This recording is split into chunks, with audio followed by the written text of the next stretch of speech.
चलिए तो स्टार्ट करते हैं। हेडिंग डालिए वेक्टर्स में, पोजीशन वेक्टर।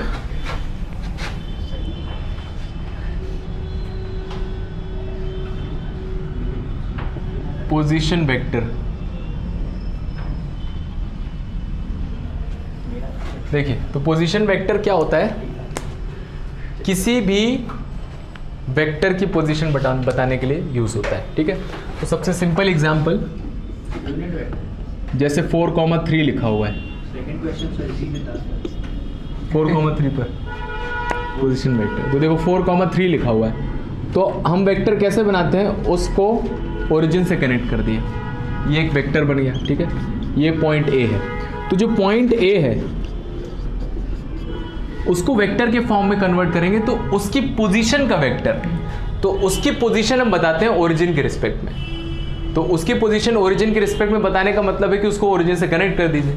ठीक है, अब जो वेक्टर बन जाता है, वेक्टर का नाम क्या है, ओ ए वेक्टर, और इसको मैं लिख सकता हूं कि 4i + 3j, कल हमने डिस्कस किया था इस पॉइंट को, है ना। तो ये होता है position vector of any point. ठीक है, तो सबसे पहली वैरायटी है ये सिंगल पॉइंट। अगर किसी भी एक पॉइंट का है, किसी एक पॉइंट का पोजीशन वेक्टर पूछा है, तो उस पॉइंट की पोजीशन क्या होगी ओरिजिन से रिलेट करके। ठीक है, तो 4,3 और 0,0, तो इसको आप 4i 3j इस तरह से लिख सकते हैं। मान लीजिए कोई और पॉइंट है b, 1,1,2। ठीक है, तो इसका पोजीशन वेक्टर बताना है, मतलब आपको क्या बताना है, ओ बी बताना है। तो पोजीशन मतलब ओरिजिन आएगा पहला वाला। ठीक है, और ओ से स्टार्ट हो गया, ये वेक्टर बना दी, ये है पोजीशन वेक्टर। और वेक्टर कैसे लिखा जाएगा, यहाँ से कितना आ जाएगा, i + j + 2k कैप। आई बस समझ में, ये होता है पोजीशन वेक्टर। तो अगर 2 पॉइंट होंगे तो क्या होगा। ठीक है, तो उसके लिए हमें सबसे पहले देखना पड़ेगा पोजीशन वेक्टर निकालने के लिए। तो सिंगल पॉइंट के लिए तो बहुत आराम से आ जाएगा, लेकिन अभी हमें पढ़ना पड़ेगा थोड़ा ट्रायंगल लॉ। ट्रायंगल लॉ क्या होता है, तब हम 2 पॉइंट के लिए भी पोजीशन वेक्टर निकालेंगे। तो ट्रायंगल लॉ क्या होता है, ये आपने पढ़ा है। ट्रायंगल लॉ सबसे पहला वाला होता है ट्रायंगल लॉ। तो इसमें क्या होता है, जैसे मान लीजिए कि ये ट्रायंगल बना है ABC, तो आपको AB वेक्टर पता है, ठीक है, और BC वेक्टर पता है, तो AC क्या निकाल सकते हैं। तो AC वेक्टर क्या हो जाता है, A से C जाना है, मतलब A से B + B से C, है ना। तो AB + क्या बोला, हाँ रिजल्टेंट, तो AB + BC। ठीक है, एग्जाम्पल के लिए मान लीजिए कि ABC है। ठीक है, AB वेक्टर दिया है i + j - 2k। ठीक है, AC वेक्टर दिया हुआ है 2i + 3j - k। आपसे पूछा है BC वेक्टर। ठीक है, तो देखो AB वेक्टर दिया हुआ है और AC वेक्टर दिया हुआ है, तो उसी तरफ एरो लगा देते हैं। A से B की तरफ है और A से C की तरफ है। BC निकालना है, तो अभी आप भूल जाओ कि एरो किस तरफ लगे हुए। B से C वेक्टर निकालना है, तो B से C जाने का दूसरा तरीका, B से A जाएंगे और फिर A से C जाएंगे, तो ये आएगा BA वेक्टर + AC वेक्टर। आए समझ। ठीक है, तो अगर मुझे BC निकालना है, मतलब BA और AC, हाँ तो उससे कोई दिक्कत नहीं है। तो देखिए, तो हमें AB वेक्टर ये दिया हुआ है, तो AB वेक्टर ये है, तो BA वेक्टर क्या हो जाएगा, इसका उल्टा माइनस हो जाएगा बस। तो -i - j + 2k और प्लस AC वेक्टर तो एज इट इज दिया हुआ है, तो 2i + 3j - k। तो यहाँ से आंसर आ जाएगा -i + 2i, कितना हो जाएगा, i - j + 3j 2j और 2k - k k। तो ये आंसर आ जाता है। ठीक है, तो इस तरह से आप ट्रायंगल लॉ कहीं पे भी लगा सकते हो, है ना। किस डायरेक्शन में एरो है उससे कोई दिक्कत नहीं है। तो अगर मान लो उस डायरेक्शन में दिया हुआ है तो प्लस में रख देंगे, ऑपोजिट डायरेक्शन दिया तो माइनस करके रख देंगे। ठीक है, तो इस तरह से ट्रायंगल लॉ निकालते हैं। इसी तरह से आपने पढ़ा होगा दूसरा पैरेललोग्राम लॉ। तो पैरेललोग्राम लॉ में क्या होता है, तो पैरेललोग्राम लॉ में होता है कि अगर मान लीजिए किसी एक पॉइंट से 2 वेक्टर स्टार्ट हो रहे हैं, ठीक है, तो उसका रिजल्टेंट कहां जाएगा, बीच से जाता है, और वो किसके अलोंग होता है, आप इसके पैरेलल एक वेक्टर यहां पर बना लीजिए, इसके पैरेलल बना लीजिए, तो जो पैरेललोग्राम बनता है उसके डायगोनल के अलोंग होता है। तो अगर ये A वेक्टर है और ये B वेक्टर है, तो ये क्या होगा ना, अरे निकालना है वो, बी प्लस सी कहाँ जाएगा, दो वेक्टर तो दिया है। देखो अगर ये बी है तो ये क्या होगा, बी पैरेलल वेक्टर, और सेम है तो ए सी, अगर ये ए है और ये बी है तो ये क्या होगा, ए प्लस बी। ठीक है, ए प्लस बी लिखो चाहे बी प्लस ए लिखो, उससे कोई फर्क नहीं पड़ता है। ठीक है, ए सी वैक्टर ए दिया हुआ है और ये बी है तो ये भी बी वैक्टर हो जाएगा। तो ट्राइंगल लॉ लगाया मैंने बेसिकली, है ना। तो A D is equals to A C plus C D. ठीक है, तो ए प्लस बी वैक्टर आ जाता है। तो दोनों में कहाँ कहाँ लगते हैं, डिफरेंस क्या है, जैसे मान लीजिए दोनों वेक्टर जब एक ही पॉइंट से स्टार्ट होते हैं, दोनों वेक्टर जब एक ही पॉइंट से स्टार्ट हो, जनरली जब दोनों वेक्टर एक ही पॉइंट से स्टार्ट होते हैं तो पैरेललोग्राम लॉ लगाते हैं, है ना, क्योंकि उनका रिजल्टेंट क्या होगा, 20 से जाएगा। लेकिन ऐसा है कि पहला वेक्टर जहां खत्म हुआ दूसरा वेक्टर वहां से चालू हो गया, तो इन दोनों का रिजल्टेंट क्या होगा, ट्रायंगल लॉ से निकलेगा। आया समझ में? है ना। अगर पहला वेक्टर यहां खत्म हुआ और दूसरा वेक्टर यहां से चालू हो गया तो इनका रिजल्टेंट आप दोनों तरह से निकाल सकते हो। यहां पर आप क्या करिए, इसका रिजल्टेंट निकालना है तो ये आ जाएगा, है ना। और दूसरा तरीका ये है कि इसको आप आगे खिसका दीजिए क्योंकि फ्री वेक्टर है, तो अब इन दोनों का रिजल्टेंट, अब ये दोनों एक ही पॉइंट से स्टार्ट हो गए तो यहां पर आप पैरेललोग्राम लॉ के लगा दीजिए। तो कैसे भी निकालेंगे आप, तो अगर ये ए है और ये बी है तो इन दोनों का रिजल्टेंट ये कितना आ जाएगा, ए प्लस बी आ जाएगा। अगर मैंने इसको आगे खिसका दिया तो ये आ जाएगा। अब इन दोनों का रिजल्टेंट भी कितना आ जाएगा, ए प्लस बी आ जाएगा, और इसी के अलावा आया समझ में। तो पैरेललोग्राम लॉ कुछ नहीं होता है, आप ट्रायंगल लॉ बस याद रखिए, इससे सारे क्वेश्चन हो जाएंगे। ठीक है, ट्रायंगल लॉ वो बस बताने के लिए, तो इतना नोट कर लीजिए। तो सिंगल पॉइंट वाला हो गया, और ये लॉज हो गया आपके ट्रायंगल लॉ, और सिंगल पॉइंट वाला अभी सेकंड पॉइंट वाला, 2 पॉइंट वाला बताते हैं, पोजीशन वेक्टर लिखो इतना।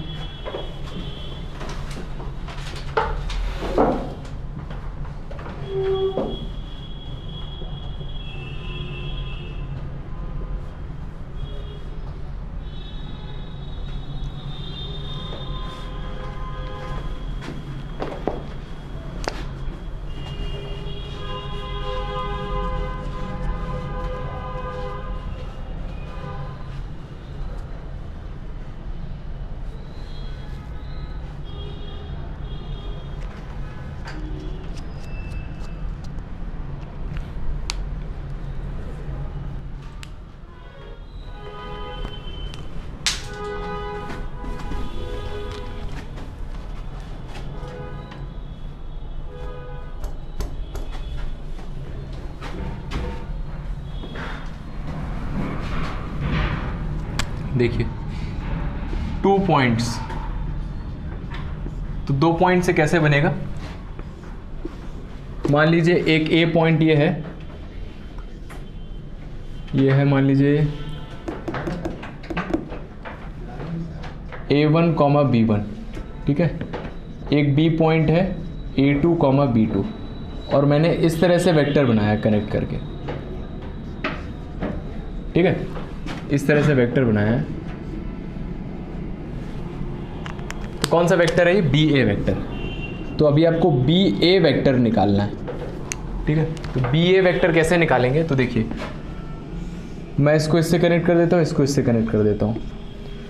तो बताइए, ट्रायंगल लॉ लगाया मैंने यहाँ पर, तो बी ए किसके बराबर होगा, बी ओ माइनस ओ ए। ये बात आई समझ में, बी ओ माइनस ओ ए, ठीक है। बी ओ माइनस प्लस आएगा ना, बी ओ प्लस ओ ए, तो ओ ए को पहले लिख दिया, बी ओ को अगर मैं ओ बी लिखता हूं तो आगे क्या आ जाएगा, माइनस आ जाएगा। तो ये आपको याद रखना है। तो बी ए वेक्टर बना रहे हैं तो क्या आएगा, बी ए वेक्टर, ए का पोजीशन वेक्टर माइनस बी का पोजीशन वेक्टर, ऐसे होता है। और दूसरा याद करने का तरीका है हेड माइनस टेल। तो देखो हेड क्या है इसका, ये है, तो ए का पोजीशन वेक्टर और माइनस बी का पोजीशन वेक्टर। तीसरा तरीका याद करने का, जैसे मैंने याद किया था पहले, बीच में ओ लिख लीजिए, तो ओ ए माइनस ओ बी, कैसे भी आप याद कर सकते हैं। तो इस तरह से आप किसी भी वेक्टर को बना सकते हैं जो 2 पॉइंट से पास हो रहा हो, किसी भी 2 पॉइंट से पास हो रहा हो, ठीक है। तो ट्रायंगल लॉ का यूज करके ही प्रूफ किया गया है, लेकिन फाइनली आपको ये याद होना चाहिए कि बी ए वेक्टर कैसे निकालेंगे, O A minus O B vector. Question लिखिए। लिख लिया? हाँ अभी तो मैंने स्टार्ट किया। लिखिए find m if a is equals to I minus j and b is equals to minus 2I plus mj are collinear और वैल्यूज है m की 1/2 2 3 एंड -3।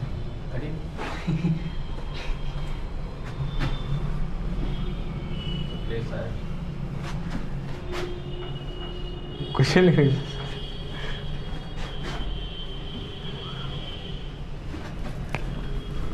देखिए तो कल हमने डिस्कस किया था कोलिनियर मतलब अगर a और b कोलिनियर है तो a इज इक्वल्स टू क्या होगा? Lambda times b।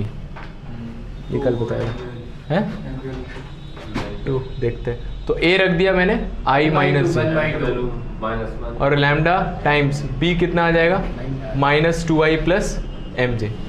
सॉल्व कर दो तो यहाँ i का कोफिशिएंट क्या है? -2 लैम्डा और वहाँ i का कोफिशिएंट क्या है? 1। तो लैम्डा की वैल्यू आ गई -1/2। ठीक है, यहाँ पर कितना लिखा है? लैम्डा m j का टर्म और यहाँ पर कितना है? -1। तो m कितना आ जाएगा? -1/लैम्डा -1/-1/2। तो m की वैल्यू कितनी आ गई? 2। एक तरीका ये है करने का। ठीक है, दूसरा तरीका क्या है जो आपको करना है एक्चुअल में? तो ये तो आइडियल तरीका है, is to lambda times B से कोफिशिएंट्स कंपेयर कर दिए, वैल्यू आ गई। ठीक है, दूसरा तरीका ये है कि अगर दो वेक्टर कोलिनियर हैं तो उनके जो कोफिशिएंट्स होंगे वो सेम रेशियो में होंगे, सेम रेशियो में। तो यहाँ i का कोफिशिएंट 1, वहाँ i का कोफिशिएंट -2, यहाँ j का कोफिशिएंट -1 और वहाँ j का कोफिशिएंट m। क्रॉस मल्टीप्लाई कर दीजिए, m = 2। नहीं सर, ऐसे भी तो आपने बताया था कि कोलिनियर होता है तो उसका डबल हो जाता है यहाँ पे। डबल नहीं हो जाता है, मतलब नहीं, पैरेलल में रहता है। हाँ, तो वो कोलिनियर होता है तो वो इक्वल होता है आगे तभी। हाँ, तो ऐसे आपने कॉन्सेप्ट बताया था ये लैम्डा वाला। तो इनकी वैल्यू 2 रखेंगे। हाँ, वो भी सही, सीधे 2 रखेंगे। तो अगर मैंने यहाँ 2 रख दिया तो देखिए -2 कॉमन लेंगे तो ये आ गया I - j, सेम डायरेक्शन होगी। कैसे भी सोच सकते हो आप, ये सबसे अच्छा तरीका है। कभी कभी हो सकता है वो ना सोच पाए वैसा है, लेकिन ये सबसे बेस्ट तरीका है कि अगर दो वेक्टर कोलिनियर है तो उनके कोफिशिएंट्स सेम रेशियो में होंगे। क्यों होंगे? देखिए, अगर मान लीजिए एक वेक्टर है a1i + a2j + a3k और लैम्डा टाइम्स दूसरा वेक्टर है b1i + b2j + b3k, तो ये अगर कोलिनियर है तो ये बराबर होगा। तो a1 किसके बराबर होगा? लैम्डा b1 के, है ना। तो यहाँ से लैम्डा आ जाएगा a1/b1। फिर इसी तरह से a2 निकालेंगे तो लैम्डा b2 आ जाएगा, तो लैम्डा आ जाएगा a2/b2 और फिर लैम्डा आ जाएगा a3/b3 और तीनों ही लैम्डा है। तो a1/a2 = b1 a1/b1 = a2/b2 = a3/b3। आया समझ में? तो ये कोफिशिएंट्स सेम रेशियो में हो गए। तो ये दो चीज़ें याद रखें, जिसमें ये वाला मेथड हमारा इंपॉर्टेंट है क्योंकि इसमें कम टाइम लगता है।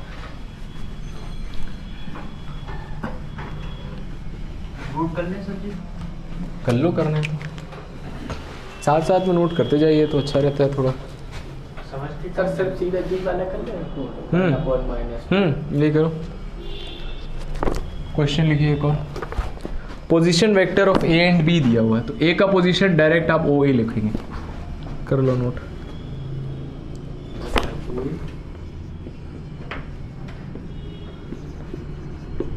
बी का पोजीशन वेक्टर, तो वेक्टर लिखते समय आप तीर को सजाए ना,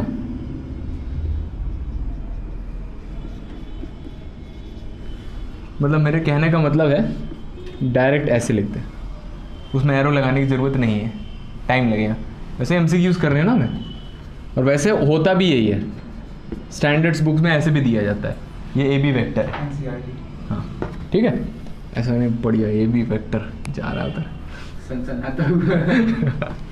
ठीक है। तो देखिए ए का पोजीशन वेक्टर दिया हुआ है तो ओ ए लिख लिया मैंने उसको, है ना, अपनी तरफ से, और बी का पोजीशन वेक्टर दिया ओ बी लिख दिया है। तो पूछा है then find a unit vector, unit vector निकालना है in the direction of A B. करिए, ए बी वेक्टर की डायरेक्शन में एक यूनिट वेक्टर निकालना है, तो सबसे पहले क्या निकालना पड़ेगा? ए बी वेक्टर निकालना पड़ेगा। और अभी हमने देखा था ए बी वेक्टर क्या होगा, ओ बी माइनस ओ ए, हेड माइनस टेल, या फिर आप ऐसे याद रखो बीच में ओ लिख लो, ओ बी माइनस ओ ए, ठीक है, या फिर बी माइनस ए, ऐसे याद रखिए। तो इसमें से इसको सब्ट्रैक्ट कर दीजिए, -6i -3i -9i और 6 + 8 12j, ये हो गया। और ए बी वेक्टर इसकी डायरेक्शन में क्या निकालना है, यूनिट वेक्टर। कितना आ जाएगा, क्या हुआ, 8 सही था ना। ए बी कैप निकालना है, A B vector upon mod A B, A B vector -9i + 12j है, और यहाँ से निकालेंगे 184 81 5 9 4 13 235 आ रहा है सर। √81 + 144 ऐड करो, 144 और 81 5 और 14 और 8 सर 6 20 22 225 15 आ जाएगा, -9i + 12j अपॉन 15, और इसमें चाहो तो 3 से काट दो, तो 3i + 4j अपॉन 5, ये आंसर है।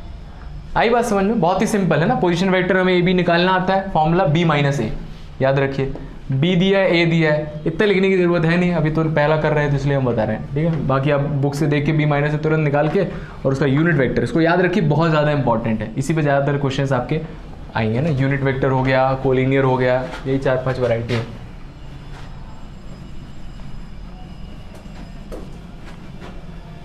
अगली हेडिंग डालिए, सेक्शन फॉर्मूला।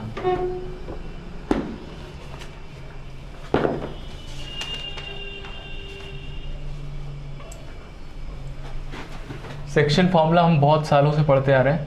कौन सी क्लास में पढ़ा था, उससे पहले नहीं पढ़ा, 10th में, 10th में था, ट्रायंगल में। सेक्शन फॉर्मूला देखिए क्या होता है, तो वेक्टर के टर्म्स में क्या होता है, तो कुछ ऐसा है कि मान लीजिए एक पॉइंट ए है और एक पॉइंट बी, ठीक है, इसके कोऑर्डिनेट्स होंगे कुछ, मान लो इसका पोजीशन वेक्टर ए है और इसका पोजीशन वेक्टर बी है, इस तरह से लिख दिया जाता है। मतलब उस पॉइंट को ओरिजिन से कनेक्ट करेंगे तो जो वेक्टर आएगा वो ए है, और इसको ओरिजिन से कनेक्ट करेंगे तो जो वेक्टर आएगा वो बी है, ठीक है।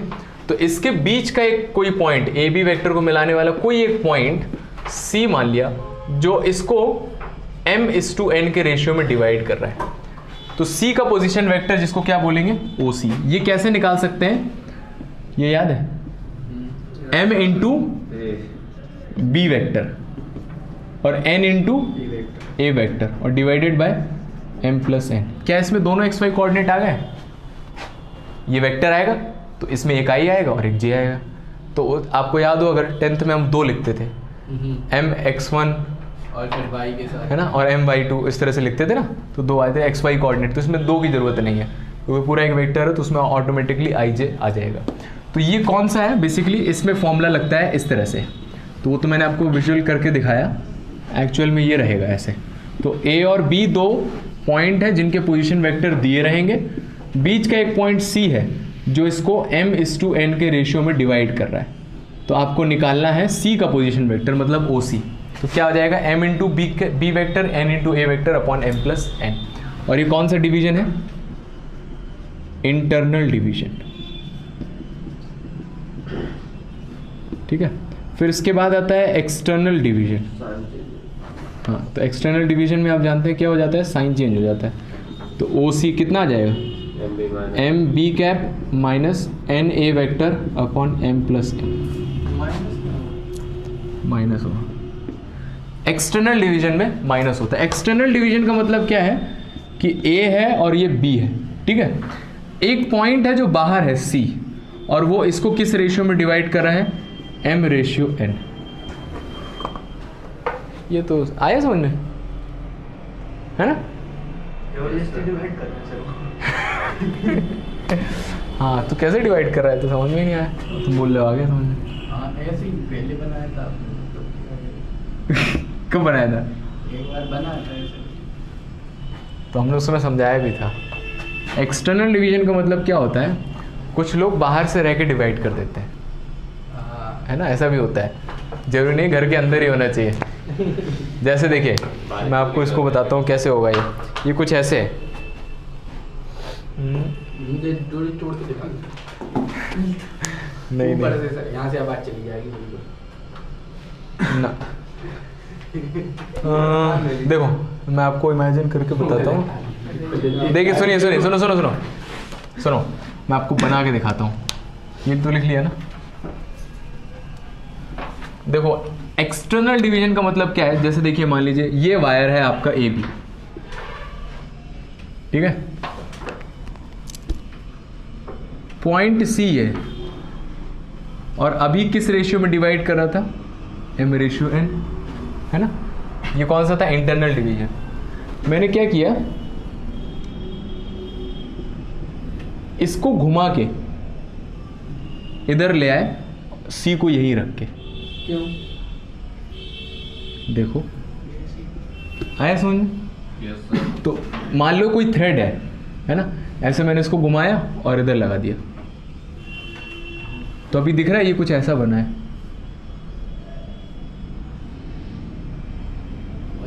Yes sir. आया समझ में?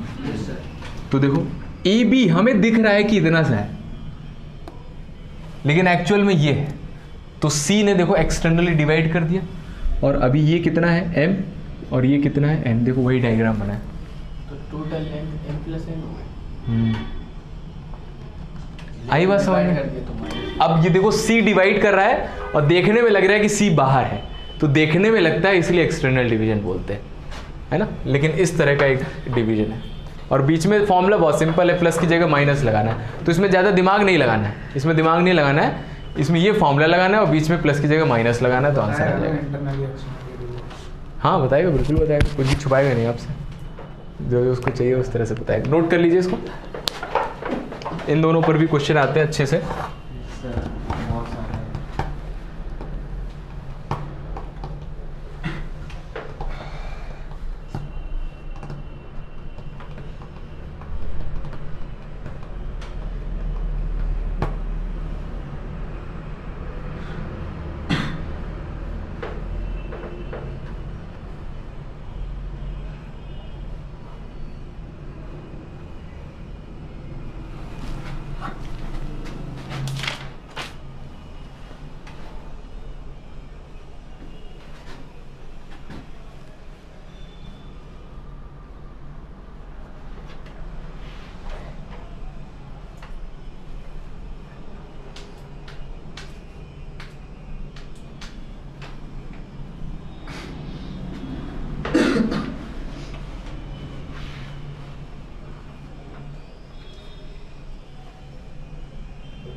लिख लिया ये वाला।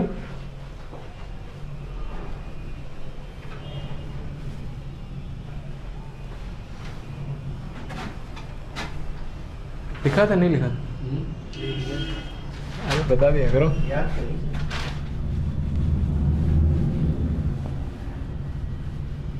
देखिए इसके कुछ पॉइंट्स हैं। पहला सेक्शन फॉर्मूला के अंदर, तो अगर C है जो मिड पॉइंट है, तो m रेशियो n कितना आ जाएगा, 1:1 आ जाएगा। अगर बीच का पॉइंट है रख दीजिए, तो C के पोजीशन वेक्टर क्या आ जाएंगे, डायरेक्ट a + b/2 आ जाएंगे। इंटरनल डिवीजन की बात है, ठीक है। इंटरनल डिवीजन में मिड पॉइंट्स को हम कैलकुलेट करेंगे। अगर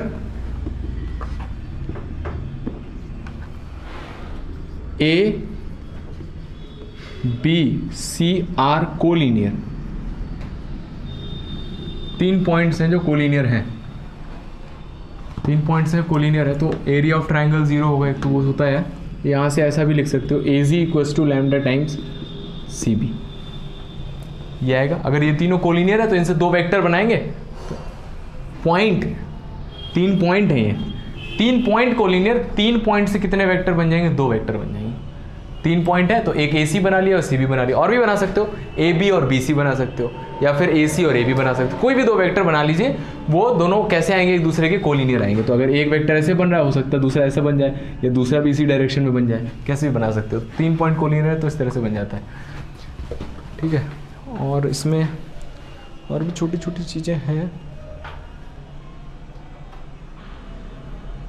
ये सब तो टाइम पास है। मेरे ख्याल से यहाँ तक चीज़ें आपको क्लियर समझ में आ गई होंगी। कोप्लेनर आगे देखना पड़ेगा, ठीक है। यहाँ तक आगे समझ, इतना ही है अभी। इसमें क्वेश्चन, थोड़ा कुछ क्वेश्चन करते हैं, लिखो। अगर A वेक्टर दिया हुआ है -i - j - 2k, B vector है -2i + j - 3k, और C वेक्टर है i + 2j - k, तो यूनिट वेक्टर बताना है parallel to 2a - 3b + c। इसके पैरेलल एक यूनिट वेक्टर बताना है, करिए।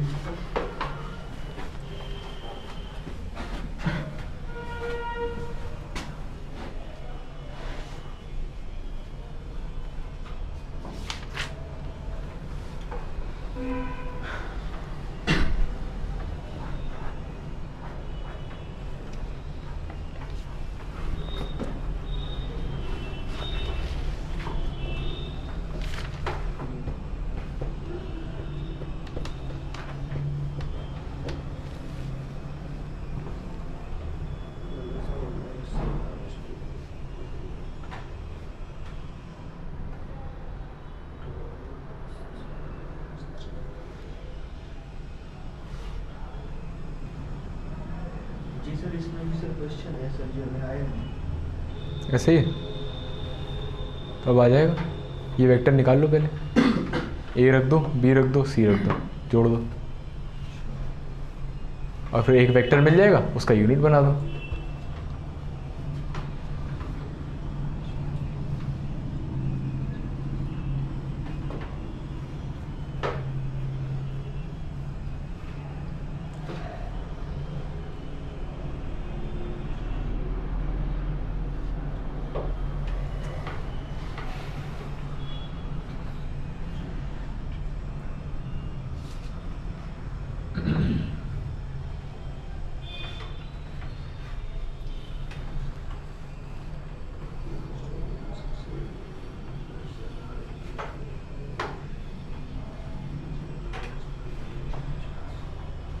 आगे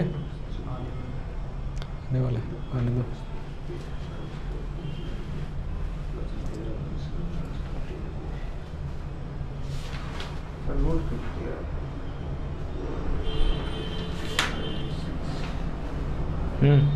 sir 5i - 3j + 4k / 5√2।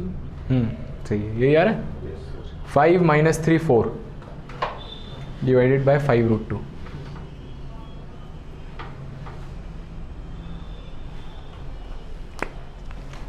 Unit vector sir इसका क्या होगा? ये i - 3j + 4k divided by 5√2। Unit vector आया ना निकालना, किसी वेक्टर को उसके मैग्नीट्यूड से डिवाइड कर दो। हाँ, किसी वेक्टर को उसके मैग्नीट्यूड से डिवाइड कर दो। आ गया अभिजीत? Yes sir. 3j अगली हेडिंग डालिए, मल्टीप्लिकेशन ऑफ वेक्टर्स। वेक्टर्स का मल्टीप्लिकेशन कैसे कैसे करते हैं।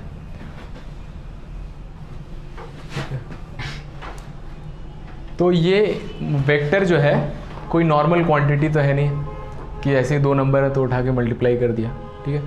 तो इसके 2 तरह के वेक्टर होते हैं जो आप जानते हो, बचपन से पढ़ते आ रहे हो। पहला है स्केलर प्रोडक्ट,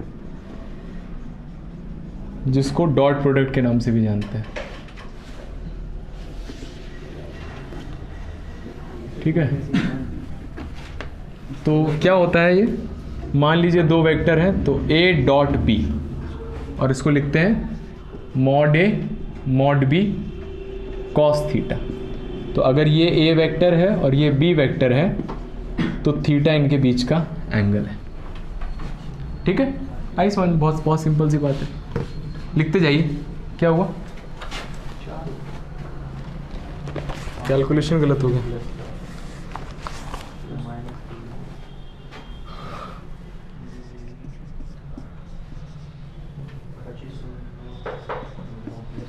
यहाँ पे मॉड मैग्नीट्यूड है। हाँ, दोनों मैग्नीट्यूड हमेशा मैग्नीट्यूड, हाँ दोनों मैग्नीट्यूड। मैग्नीट्यूड में सर जो ऊपर मतलब अभी नीचे मिला हुआ था क्वेश्चन में, उसमें 5i वगैरह था, 5ij के वो वेक्टर भी था। लिखेंगे उसमें। मैग्नीट्यूड रखेंगे बस 5√2 बस वही। करेंगे, क्वेश्चन तो क्लियर हो जाएगा। देखो, तो जब वेक्टर को मल्टीप्लाई करते हैं ना तो दो तरीके हैं। ऐसे वेक्टर को मल्टीप्लाई करने का कोई मतलब नहीं है कि बीच में कुछ पता नहीं चल रहा है, ऐसे दो वेक्टर आसपास लिख दिए, है ना, या फिर दो वेक्टर्स को डिवाइड कर दिया ऐसे, तो ऐसे डिवीजन नहीं होता है। डिवीजन तो होता ही नहीं है, होता है आउट ऑफ सिलेबस है, ठीक है। और मल्टीप्लिकेशन भी इस तरह से लिखने का कोई मतलब नहीं है ना। तो क्या होना चाहिए, पहले या तो डॉट होना चाहिए, डॉट प्रोडक्ट, तो दो वेक्टर का डॉट प्रोडक्ट हो सकता है। एक वेक्टर का और एक स्केलर का डॉट प्रोडक्ट नहीं होगा। जैसे इसका कोई मतलब नहीं है 2.b, 2.b का कोई मतलब नहीं होगा, ठीक है। बी वेक्टर होगा, उसका डबल कर दिया है तो 2b, इसको आप 2b लिख सकते हो, ठीक है। तो वेक्टर का वेक्टर के साथ डॉट प्रोडक्ट होता है, ठीक है। और ये कैसे आता है, ए बी कॉस थीटा आता है, ठीक है। तो ये ए वेक्टर हो गया और ये बी वेक्टर, और थीटा क्या हो जाएगा, इनके बीच का एंगल हो जाएगा, ठीक है। ओके, तो एक्चुअल में होता क्या है ना, दो तरह के वेक्टर क्यों बनाए हैं, जैसे ए वेक्टर है और ये बी वेक्टर है, ठीक है। तो आगे हम पढ़ेंगे ए क्रॉस बी, उस समय समझाऊंगा जब ए क्रॉस बी पढ़ लेंगे, इस पर कुछ क्वेश्चंस वगैरह करेंगे। ए क्रॉस बी जब पढ़ेंगे तो हमें ये तो मैथमेटिकली है, फिजिकली हमें पता चलेगा कि ये क्या रिप्रेजेंट करता है। मान लो आपको दो वेक्टर दे दिए गए, ठीक है। तो जैसे मान लो आपको दो वेक्टर दिए हैं, एक ये वेक्टर है और एक ये वेक्टर है, ठीक है। तो ए प्लस बी क्या रिप्रेजेंट करेगा, इनके बीच वाला वेक्टर ऐसे बनेगा, है ना। तो ए डॉट बी क्या बनेगा फिर, है ना। सोचने वाली बात है कि हम निकाल रहे हैं ये क्या आ रहा है, क्रॉस तो परपेंडिकुलर है। हाँ, क्रॉस क्या होता है, परपेंडिकुलर एक वेक्टर आता है। तो ये भी होता है, एक्चुअली ये प्रोजेक्शन होता है इसका यहाँ पर, ये एक मैग्नीट्यूड देगा बस, ये एक वैल्यू होगी नंबर, ये नंबर और ये नंबर, तो एक नंबर आएगा। तो वो नंबर क्या होता है, ये वाली लेंथ होती है एक्चुअली में, ए का बी पर प्रोजेक्शन, तो ये वाली लेंथ होती है, ठीक। फिजिकली ये रिप्रेजेंट करता है। तो इसकी कुछ प्रॉपर्टीज़ है वो लिख लेते हैं हम, तो लिखते जाइए प्रॉपर्टीज़। सबसे पहली प्रॉपर्टी जो, हाँ, तो इन प्रॉपर्टीज़ में आपका पूरा वेक्टर वाला जो ये वाला पार्ट है, डॉट प्रोडक्ट कवर हो जाएगा। तो जो थीटा है ये 0 से पाई होगा, थीटा जो आएगा आपका 0 से पाई आएगा। दो वेक्टर के बीच का एंगल 0 से 180 के बीच में होगा, उससे आगे नहीं होगा। जैसे मान लो ये दो वेक्टर है तो इनके बीच का एंगल 90 है, ठीक है। आपने बढ़ाया, ये हो गया 120, इधर कर दिया, ये हो गया मान लो 135, ठीक है। मान लो ये हो गया 180 हो गया, ठीक है। आपने थोड़ा और नीचे किया तो ऐसा नहीं कि भाई इसके बीच का एंगल 240 हो गया, एंगल क्या होगा, ये होगा 120 होगा। तो छोटा वाला एंगल जो होता है उसको मेज़र किया जाता है। तो ऐसा नहीं बोलेंगे एंगल 240 होगा। एंगल क्या डिफाइंड होता है, 0 से लेकर 180 के बीच में आएगा, ठीक है। ऐसा क्यों, ऐसा क्यों, वेक्टर को मूव कर सकते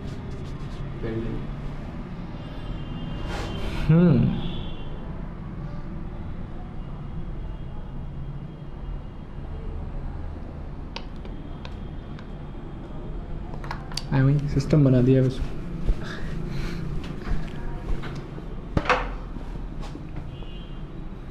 ठीक है, तो 0 से लेकर पाई के बीच में आंसर्स आएंगे हमारे, जो भी आएगा 0 से लेकर 180।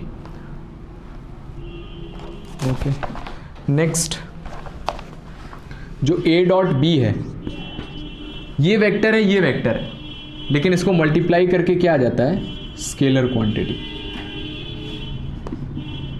एक नंबर आता है, इसमें कोई डायरेक्शन नहीं है ना। ये भी एक नंबर है, ये भी एक नंबर है और ये भी एक नंबर है। तो लेफ्ट हैंड साइड दोनों वेक्टर है, लेकिन डॉट प्रोडक्ट कैसा होता है, स्केलर होता है।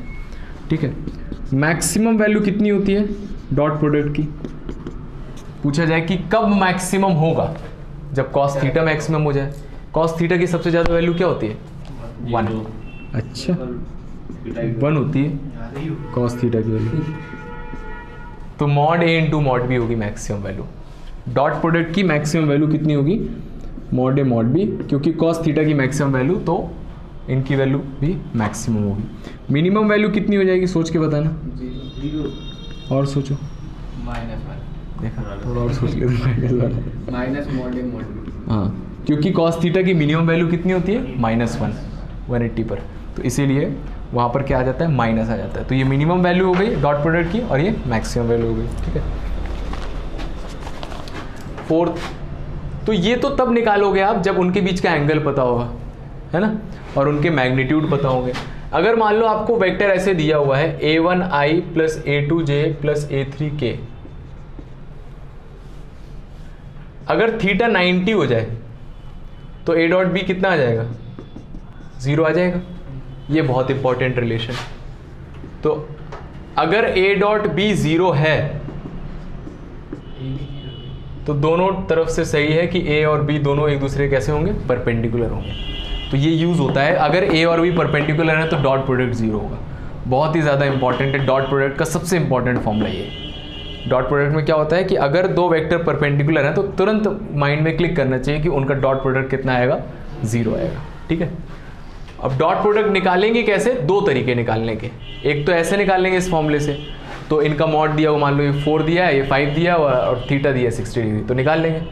दूसरा, लेकिन जनरली वेक्टर हमें ऐसे तो मिलते नहीं, वेक्टर ऐसे मिलते हैं a1i plus a2j plus a3k, और b वेक्टर है b1i plus b2j plus b3k। तो अगर इस फॉर्म में दिया हुआ है तो कैसे डॉट प्रोडक्ट निकालेंगे? तो हम जानते हैं a डॉट b कैसे निकालेंगे? तो इसको मल्टीप्लाई करना है तो i वाले को i वाले से मल्टीप्लाई करना है। a1 b1 plus a2 b2 plus a3 b3। ऐसा क्यों? मल्टीप्लाई तो ऐसे होता है ना जनरली, इसको इससे किया, फिर इसको इससे, फिर इसको इससे, है ना। हाँ, लेकिन i को j से मल्टीप्लाई करोगे तो i डॉट j, i हम जानते हैं एक्स एक्सिस के अलाउंग होता है और j वाई एक्सिस के अलाउंग, तो इनके बीच का एंगल 90, तो इसीलिए ये इससे मल्टीप्लाई होकर 0 दे देता है, ये इससे मल्टीप्लाई होकर 0 दे देता है। आया समझ में, है ना। जनरली आपको 2 ब्रैकेट इस तरह से मल्टीप्लाई किए जाते हैं, हर एक को हर एक के साथ, है ना। लेकिन i से मल्टीप्लाई होगा तो i और i के बीच का एंगल कितना है? 0। तो वो कैसे खुल जाएगा? हाँ, तो ऐसे खुलेगा a1, जब इसको आप मल्टीप्लाई करोगे तो एक्चुअल में ये दिखेगा a1 b1 i dot i, ऐसा दिखेगा। और i डॉट i कैलकुलेट करोगे तो ये mod i cos 0 1 mod i 1 क्योंकि यूनिट वेक्टर है, तो इसीलिए ये गायब हो जाते हैं। a1 b1 बचता है बस, a1 b1 और इसी तरह से a2 b2 और इसी तरह से a3 b3। आया समझ में, ठीक है। डॉट प्रोडक्ट में इस तरह से मल्टीप्लाई किया जाता है। बहुत इंपॉर्टेंट प्रॉपर्टी सिक्स्थ। तो यहाँ से हमें ये सीखने को मिल गया, i dot j dot k और k डॉट i कितना होता है? 0, ठीक है। और इसी तरह से i dot i, j dot j and k dot k ये कितना होता है? 1। करते जाइए नोट, ठीक है। a डॉट b निकालिए चाहे b डॉट a निकालिए, दोनों चीजें सेम है। क्यों? क्योंकि चाहे a डॉट b चाहे निकालो चाहे b डॉट a, उनके बीच का एंगल तो चेंज होगा नहीं, है ना। और इसका मैग्नीट्यूड पॉजिटिव आने वाला है, इसका मैग्नीट्यूड भी पॉजिटिव आने वाला है, तो ये सेम आएगा, ये सेम आएगा, और कॉस थीटा भी वही रहेगा। तो चाहे a डॉट b लिखो चाहे b डॉट a लिखो, उससे फर्क नहीं पड़ता है। तो डॉट प्रोडक्ट जो होते हैं वो कम्यूटेटिव होते हैं। कम्यूटेटिव मतलब उनकी अपनी जगह पर इंटरचेंज किया जा सकता है, कोई फर्क नहीं पड़ता है, ठीक है।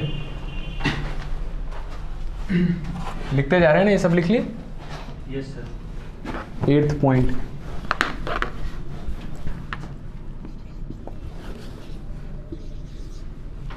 एट्थ है कि अगर मान लीजिए कोई वेक्टर बाहर लिखा हुआ है और अंदर 2 वेक्टर सम के फॉर्म में लिखे हुए हैं, तो इसको नॉर्मल ब्रैकेट की तरह आप मल्टीप्लाई कर सकते हो। तो बाहर डॉट प्रोडक्ट अगर लगा है तो ये किसके बराबर आ जाएगा, A dot B plus A dot C. और इनको इंटरचेंज भी कर सकते हो, A dot B dot C, जो लिखना चाहें आप लिख सकते हैं, आपकी मर्जी।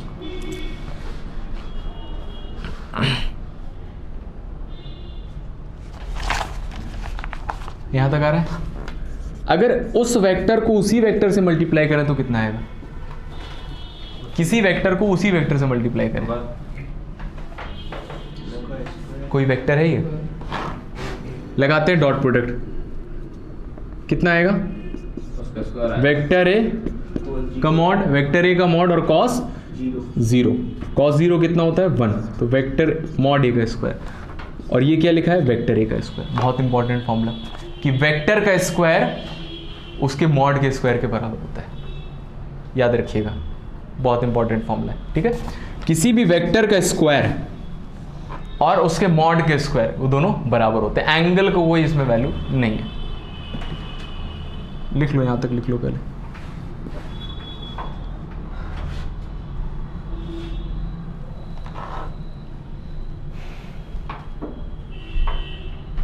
आ रहा है समझ में अभी तक, और भी है थोड़े,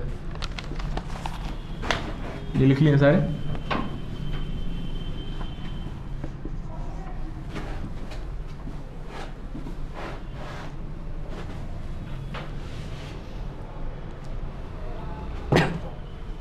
देख लीजिए 2-3 और फिर लिख लीजिएगा। सीरीज कौन सा है?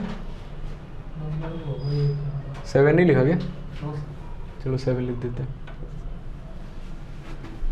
नहीं बना दिया है हमारे दिन पहले ये सही चल रही, इधर नाम अलग अलग दे दिए हमने, 6 के बाद दे दिए। हाँ ये 7, ठीक है, वही हम सोच रहे थे।